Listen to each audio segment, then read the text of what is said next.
മാധ്യമ വിമർശനമാണോ ആക്രമണമാണോ? എങ്ങനെ? മാധ്യമ വിമർശനമാണോ ആക്രമണമാണോ? അങ്ങനെ ചോദിച്ചാൽ വിമർശനമുണ്ട്.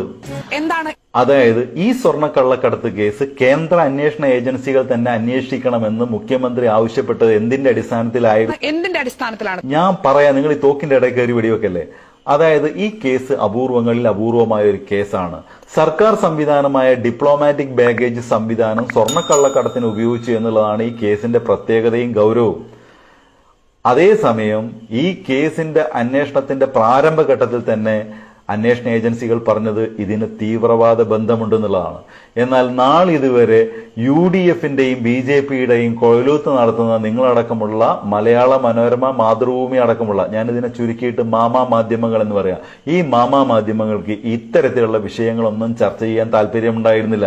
ഈ കേസിന്റെ തീവ്രവാദ ബന്ധം എന്താണെന്ന് അറിയാൻ താല്പര്യമുണ്ടായിരുന്നില്ല.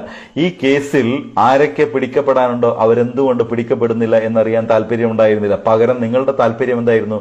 ഈ കേസിൽ എങ്ങനെയാണ് മുഖ്യമന്ത്രിയുടെ ഓഫീസിനുള്ള പങ്ക്, മുഖ്യമന്ത്രിയുടെ ഓഫീസിന് പങ്കുണ്ടോ, മറ്റേതെങ്കിലും മന്ത്രിമാർക്ക് പങ്കുണ്ടോ, CPMന്റെ ഏതെങ്കിലും നേതാക്കന്മാർക്ക് പങ്കുണ്ടോ, CPMന്റെ നേതാക്കന്മാരുടെ അകന്ന ബന്ധുവിന്റെ അയൽവാസിക്ക് പങ്കുണ്ടോ, ഇങ്ങനെയുള്ളതായിരുന്നു നിങ്ങളുടെ ചർച്ച. നിങ്ങൾ ഇത് ഞാൻ വെറുതെ പറയുന്നതാണെന്ന് കരുതണ്ട. നിങ്ങളുടെ കൗണ്ടർ പോയിന്റ് എന്ന് പറയുന്ന നിങ്ങളുടെ മാസ്റ്റർ പീസ് ഇനമുണ്ടല്ലോ, അത് കഴിഞ്ഞ 3 മാസമായിട്ട് ചർച്ച ചെയ്ത വിഷയങ്ങളുടെ ഹെഡിങ്ങുകൾ മാത്രം ഒന്ന് പരിശോധിച്ചാൽ മതി. നമുക്കൊന്ന് പരിശോധിച്ചിട്ട് തിരിച്ചു വരാം. സ്വർണ്ണക്കടത്തിൽ മുഖ്യമന്ത്രിയുടെ ഓഫീസ് ഇടപെട്ടോ? മുഖ്യമന്ത്രിയുടെ ഓഫീസിന് എന്താണ് പങ്ക്? രാഷ്ട്രീയ തീ കെടാതെ ബാക്കി. കൺസൾട്ടൻസികൾ പിൻവാതിൽ നിയമനത്തിനോ? മുഖ്യമന്ത്രിയുടെ മുൻ പ്രിൻസിപ്പൽ സെക്രട്ടറി M. ശിവശങ്കറെ നാളെ NIA വീണ്ടും ചോദ്യം ചെയ്യുന്നത് എന്തിനാവും? ഒരു സാധാരണ കള്ളക്കടത്തിൽ ഒതുങ്ങുമോ? സർക്കാരിൽ ജനത്തിന് വിശ്വാസമോ അവിശ്വാസമോ? ലൈഫിൽ അന്വേഷണം വേണ്ടേ? സ്വർണ്ണക്കള്ളക്കടത്ത് കേസിൽ മുഖ്യമന്ത്രിയുടെ മുൻ പ്രിൻസിപ്പൽ സെക്രട്ടറിയുടെ പങ്കിനെ കുറിച്ചുള്ള അന്വേഷണം അവസാനിച്ചിട്ടില്ല. സസ്പെൻഷനിൽ തീരുമോ? സംസ്ഥാനത്തിന് ചോദ്യങ്ങളുണ്ടോ? പ്രതിപക്ഷ പ്രതിഷേധത്തിൽ ന്യായമുണ്ടോ? മുഖ്യമന്ത്രി കാത്തിരിക്കുന്നത് എന്തിനാണ്? മുഖ്യമന്ത്രിയുടെ ഓഫീസ് ഇടപെട്ടിട്ടില്ലെന്ന് സ്ഥിരീകരണമായോ? ശിവശങ്കറിനെ അന്വേഷണ ഏജൻസികൾ വിടാത്തതെന്ന്? മുഖ്യമന്ത്രിയെ എന്തിനു ചോദ്യം ചെയ്യണം? സ്വർണ്ണക്കടത്ത് കേസ് അന്വേഷണത്തിൽ രാഷ്ട്രീയം കലരുന്നു. മുഖ്യമന്ത്രിയുടെ ഓഫീസ് സംശയാതീതമോ? തെളിയുന്നോ കടുക്കുന്നോ?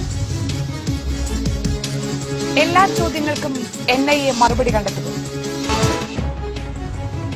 NIA secretariat. സ്വർണ്ണക്കടത്തിൽ സംസ്ഥാന സർക്കാരിന് ഒന്നും ചെയ്യാനില്ലേ? സതുദ്ദേശത്തിൽ ചട്ടലംഘനമുണ്ടോ? ലൈഫിൽ വ്യക്തതയ്ക്ക് സർക്കാരിന് ഉത്തരവാദിത്തമില്ലേ? മുൻ പ്രിൻസിപ്പൽ സെക്രട്ടറി വഞ്ചിച്ചത് ആരെയാണ്? NIAക്കപ്പുറം ആരന്വേഷിക്കണം? ലൈഫിലെ കമ്മീഷൻ ആരുടെ നഷ്ടം? സ്വപ്ന വന്ന വഴി കണ്ടു, കേരളം വിട്ട വഴിയോ? സമനില തെറ്റുന്നത് സർക്കാരിനാണോ ആരോപണങ്ങൾക്കാണോ? ഏത് തെറ്റിനാണ് ശിക്ഷിക്കേണ്ടത്? സ്വപ്ന പദ്ധതിയിൽ നിന്ന് സ്വപ്ന പണം തട്ടിയോ? സർക്കാർ അന്വേഷിച്ചോ? ഉദ്യോഗസ്ഥൻ മാത്രമോ ഉത്തരവാദി? ഈ തീ അണക്കേണ്ടതാരാണ്? വിശുദ്ധ ഗ്രന്ഥത്തെ രാഷ്ട്രീയ ആയുധമാക്കുന്നത് ആര്? ED പറയുന്നത് കൂടിയാകുമ്പോൾ അവിശ്വാസമുണ്ടോ ജനത്തിന്? തീപിടുത്തത്തിലും അവിശ്വാസം വേണോ? വ്യക്തിഹത്യയും വിമർശനവും തമ്മിലുള്ള വ്യത്യാസം. അനധികൃത വിദേശ ഇടപാടുകൾ മുന്നേ നടത്തിയത് ആരല്ല? അടിച്ചൊതുക്കുന്നത് അക്രമ സമരങ്ങളെയോ? ലൈഫ് വിവാദത്തിൽ സംസ്ഥാന ഏജൻസി പരിശോധിക്കുന്നത് എന്ത്? വിജിലൻസ് സത്യം കണ്ടെത്തുന്നു. സ്വർണ്ണക്കടത്തിന് പകരം ഖുറാന് പിന്നാലെ പോകുന്നത് ആരാണ്? കേരളത്തിൽ വർഗീയത വളർത്തുന്നത് ആര്? അന്വേഷണ ഏജൻസികൾക്ക് ഉത്തരം മുട്ടുന്നുണ്ടോ? ലൈഫ് മിഷനിൽ CBI എന്ത് കണ്ടെത്തും? ലൈഫ് മിഷൻ അഴിമതിയിൽ ആരെല്ലാം ഉത്തരം പറയണം? CBIയെ ആര് തടസ്സപ്പെടുത്തുന്നു എന്നാണ്? മന്ത്രി KT ജലീൽ രാജിവെക്കണോ? ഒളിക്കാനില്ലെങ്കിൽ പിന്നെയും ഒളിച്ചു പോകണം. മന്ത്രിമാർ വസ്തുതകൾ വിശദീകരിക്കണം. മുഖ്യമന്ത്രി വിശദീകരിക്കണം. ഈ ധർമ്മയുദ്ധം ജയിക്കാൻ മന്ത്രി പറയേണ്ടത് പറഞ്ഞോ? സ്വപ്നയുടെ മൊഴിയുടെ പൊരുളെന്ത്? സ്വപ്നയുടെ നിയമനം മുഖ്യമന്ത്രിയുടെ അറിവോടെയാണോ? മാധ്യമ വിമർശനമാണോ ആക്രമണമാണോ? കണ്ടല്ലോ, യഥാർത്ഥത്തിൽ മാധ്യമങ്ങളുടെ ധർമ്മത്തെക്കുറിച്ച് പറയുമ്പോൾ സത്യം ജനങ്ങളുടെ മുമ്പിൽ തുറന്നു കാണിക്കാനുള്ള വ്യഗ്രതയുള്ള മനസ്സിനെ കുറിച്ച് വാചാലമാകുന്ന നിങ്ങളൊന്ന് കണ്ടു നോക്കുക. കഴിഞ്ഞ 3 മാസമായിട്ട് കേരളം അന്വേഷിക്കുന്ന ഈ തീവ്രവാദ ബന്ധമുള്ള ഇനിയും പിടിക്കപ്പെടാത്ത പ്രതികളുള്ള ഈ സ്വർണ്ണക്കള്ളക്കടത്ത് കേസിൽ നിങ്ങളുടെ താല്പര്യം എന്താണെന്നുള്ളത് കൃത്യമായി നിങ്ങൾ തിരിച്ചറിയുക. നിങ്ങളുടെ മുഖത്തിന് നേരെയാണ് ഞങ്ങൾ കണ്ണാടി പിടിച്ചിട്ടുള്ളത്. തിരിച്ചറിയുക നിങ്ങൾ എന്താണ് ചർച്ച ചെയ്തതെന്ന്. അടുത്ത തെരഞ്ഞെടുപ്പിൽ UDF-നെ വിജയിപ്പിക്കാൻ വേണ്ടിയുള്ള കരാർ പണി ഏറ്റെടുത്ത് BJP-യുടെ കൂടെ ചേർന്ന് അതിന്റെ കരാർ ഏറ്റെടുത്തുള്ള പരിപാടിയാണ് നിങ്ങളടക്കമുള്ള മലയാളത്തിലെ പ്രമുഖ മാധ്യമങ്ങൾ ചെയ്തുകൊണ്ടിരിക്കുന്നത്.